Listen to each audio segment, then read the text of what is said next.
Okay, so this car had a strange ticking noise coming from the top of the valve train area. So when we removed the valve cover,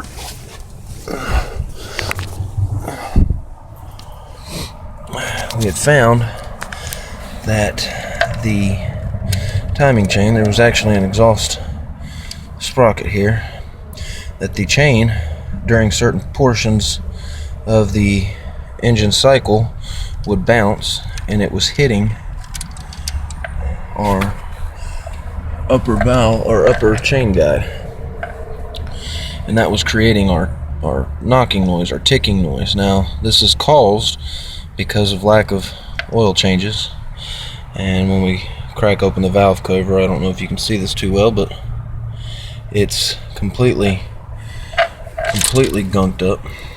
I mean, gunk, just gunk.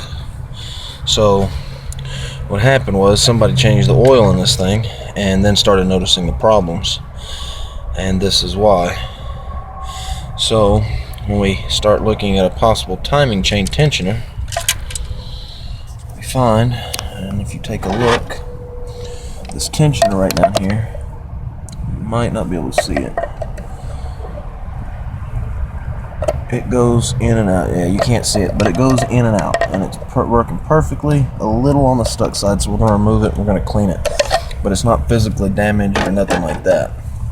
Our adjustable guide is, as you can see, in good condition. That there is where the tensioner actually hits and pushes this, keeping tension on the timing chain. And it sits in there similar to this, just behind the valve cover, and it puts tension on our timing chain. Now, the problem with this is that was not the issue. What we did find the issue was, found this little broke piece laying in the timing assembly. It was just kind of laying in there. As we inspect more, see if you can see this. This piece here, as you can see, this is our fixed guide. It is wiggly. Now, at the top of this thing is where this piece was, and you can see where it looks like a bolt had went through it. Now we can't see that here, but if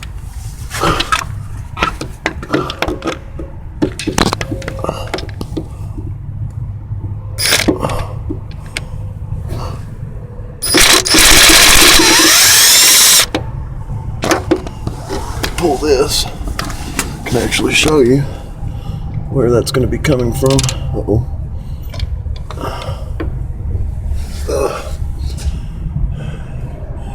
And there we have it, my friend, at the top. So this thing is actually broken, moving, going to be causing our slapping and more noise.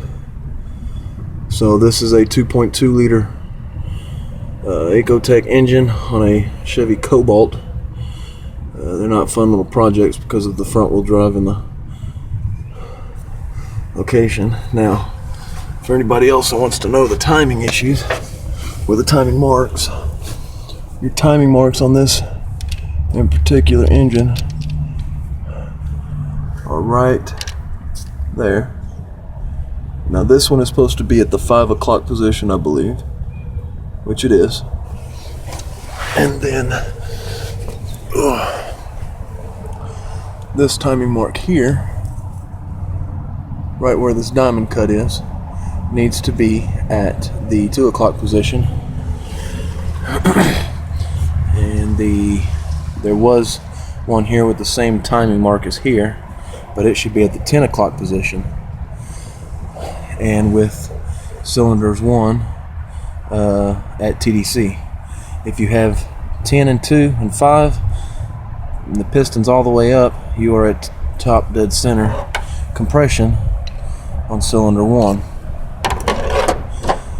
So those of you that need the timing procedures, you get that right, you're good to go.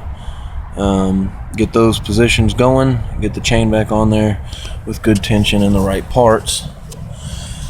Now typically seeing something like this, I would honestly have this head removed, pressure washed, cleaned up real good, the head gaskets replaced, all the gaskets replaced. I would actually honestly even replace that tensioner, even though nothing's wrong with it other than being gunked up and stuck a little bit. But basically in something like this, to prevent future failures, we want to get all that replaced and maybe advise them to keep up with their oil changes. So we're going to go to the part store and we're going to get the right parts, and we're going to get back and get this back together. It takes about an hour or two, so more to come.